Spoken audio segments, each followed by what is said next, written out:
So in this video we'll have a look at how to inspect an old master painting and how it might help us to value an old master painting. One of the first more obvious points of call is of course the subject matter. It's to try and determine what the composition is, what it represents, etc.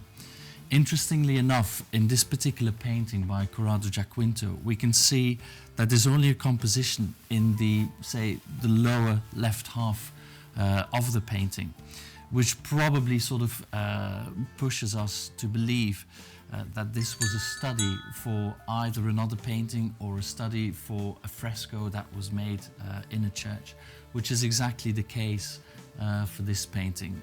Upon further study, we did basically find out that this was made for a church, Santa Trinita de Spagnoli in Rome. It's not necessarily that studies for larger paintings are less valuable than a finished painting or a proper sort of fully painted canvas.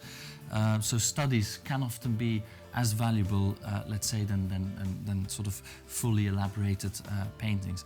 But still, it helps us to point us in the right direction as to determine a value. Then for a painting, to be perfectly honest, the reverse of a painting is as important than the front of a painting. So if we turn this painting round, we see the back here, which is the canvas. The canvas itself has got still its original sort of lining at the back, so it hasn't been relined. One of the ways to find out whether a canvas has been relined or not is to slightly tap the painting. And when you have too much of a strong drum effect and a very sort of, a kind of a drum effect sound, then probably the painting might have been relined. And also the color of the canvas, like here when you see this sort of a lovely patinated dark color on the reverse of the painting, which is lovely, and you see the irregularities in the canvas, and you see as it's hand woven, you can actually see that the lines are not perfectly straight horizontal or vertical lines, but they are sort of a bit uneven, which is exactly what we want on the back of a canvas. When it's relined, usually it means that more modern canvases or lining was used, and then you do get the more mechanical feel to the lines of the canvas. The stretcher here again, on which the canvas is basically put, looks nice and clean and clear. What we have here in the corners are basically some strengthening of the actual stretchers. Because what happens with time is that the wood which lives basically shrinks or expands, and so it does affect the canvas itself, because it can become slightly loose. So what they then do is actually pull the stretcher out a bit, and to keep that stretcher then in place and to basically re-pull the canvas, they put these little bits in basically to keep the canvas in place. Interestingly enough, on the reverse of the painting, what we see here as well are old labels. Old labels are lovely because they tell us about the object, and it makes the object come alive, historically alive. So upon inspecting the back, what we also find are the actual labels, which are a wonderful testimony to the actual journey of the painting. What we see here is a label with a previous attribution for the painting.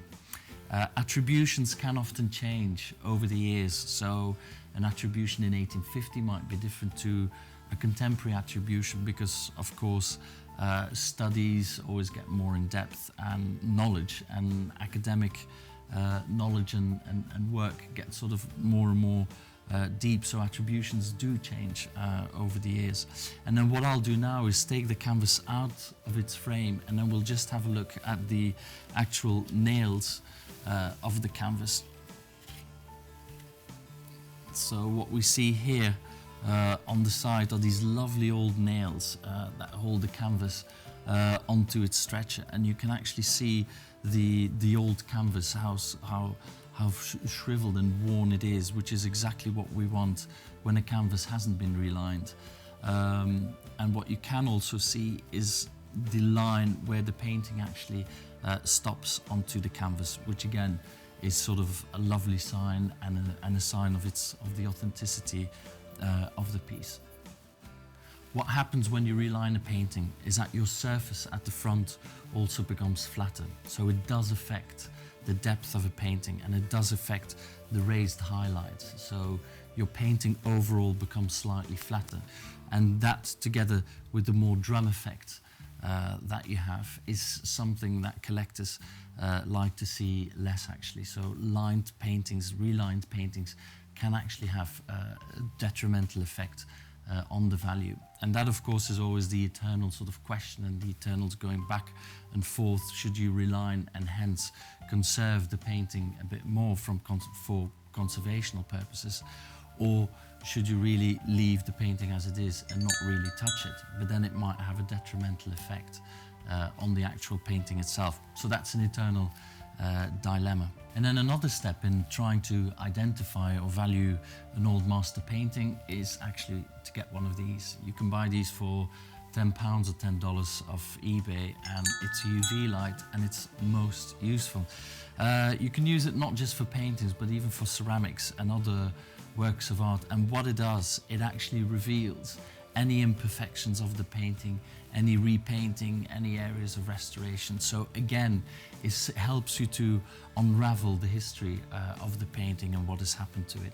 And to be perfectly honest, it's actually quite exciting when you do have an old master painting, just to go into a darker room and to wave your UV light over the painting, and then it will actually highlight all the areas of retouching. The areas of retouching will come up as black or as much darker sort of areas than the rest of the painting. And as long, I would say, as long as the repainting is not done to the main characters of a painting, but it's done to the sky or to the background or whatever, it shouldn't really have too much of a detrimental effect to its value. But if it is really done into key areas of the painting and in quite a major or substantial way, then of course you would be looking at a decrease of value.